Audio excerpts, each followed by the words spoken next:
This is Emmy Award-winning Full Disclosure with Leslie Dutton, bringing you the news behind the news.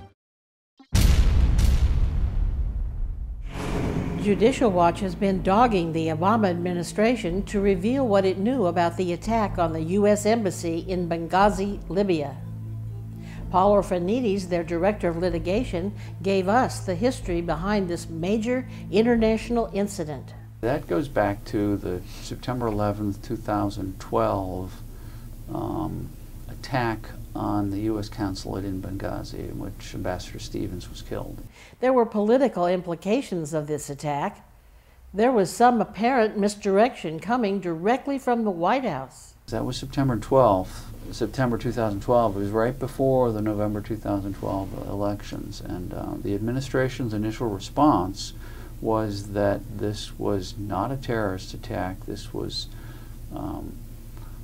street protests over a video that someone out here in California had posted on the internet. A lot of people thought that was fairly suspicious. We started filing some FOIA requests about internal discussions among Whitehouse and the different federal agencies about what happened at Benghazi. FOIA requests are Freedom of Information Act requests to obtain unreleased documents from various government agencies. Judicial Watch specializes in getting important information using this process. They follow the actions of the government very closely. I believe it was either the State Department or the CIA released some talking points. Various administration officials had gone on the Sunday morning talk shows. I think this was about 2 days in. So Sunday was the 14th. I think the attack was on a Friday. They were out on these talk shows with these talking points, telling everyone that the reason why the embassy was attacked, the consulate was attacked, was because it was a riot in response to the videos and not a terrorist attack. So these talking points came out. We thought, these are interesting. Talking points don't just appear. There must have been discussions and communications that went into the creation of these talking points. With their curiosity piqued, Judicial Watch went to work by challenging the superficial story on the top. So we started FOIAing the different government agencies for communications about the talking points and how the talking points were produced. That led to a whole string of revelations about people at the CIA editing the talking points, people at the State Department editing the talking points, hours of discussions and lots of email, lots of meetings about the talking points. Throughout this entire episode, even one CIA official admitted that he was responsible for editing the talking points, taking out any reference to a terrorist attack and putting in and emphasizing that this was a street protest, sort of a spontaneous street protest. So the CIA official said, I did this. Somehow it didn't seem believable that a lowly CIA staff member would have the motivation or reason to create a fictional tale about the origins of the attack on the U.S. Embassy. Judicial Watch was relentless. Well, we keep pressing. We do more FOIA requests and more. We finally, we had to sue them. We had to sue the State Department to get some documents. The State Department finally coughs up some records that show communications with the White House, and in particular a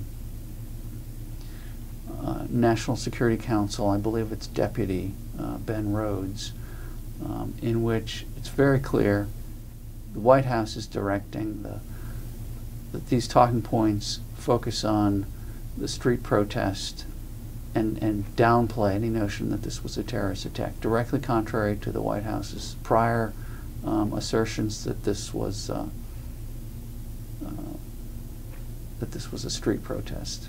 What was significant about these revelations was the fact that Obama administration had been apparently lying to the American people. It directly refuted the White House's claims for months. Actually, it was about a year and a half it took before these documents came out. Other media had requested them; they didn't get anything. Congress had requested these records; they didn't get anything. But for some reason, we got them through a response to through a FOIA request to the State Department. And it wasn't just a few White House staffers that were lying to the American people. this email, the recipients of the email, it's like a who's who of White House top-level management. Carney, the press secretary, was a recipient. Josh Ernst, he was a deputy press secretary. He's now the press secretary, got this email. David Plouffe, assistant to the president. Wow. Communication director, deputy communication director. I mean, everybody who's involved in White House messaging was on this email in which they were coordinating what to put in the talking points and how to downplay the terrorist attack angle and the play up instead the street protest angle. What was in that email was deceiving? Well, I wouldn't say what was in the email was deceiving. The email was discussing what administration officials should say on the Sunday talk shows, what should go into the talking points. So what the email shows is a plan to deceive when these officials went on the Sunday morning talk shows and in what they said publicly about the reasons why the consulate was attacked and Ambassador Stevens was killed. Some people may wonder why the media wasn't able to ferret out these facts.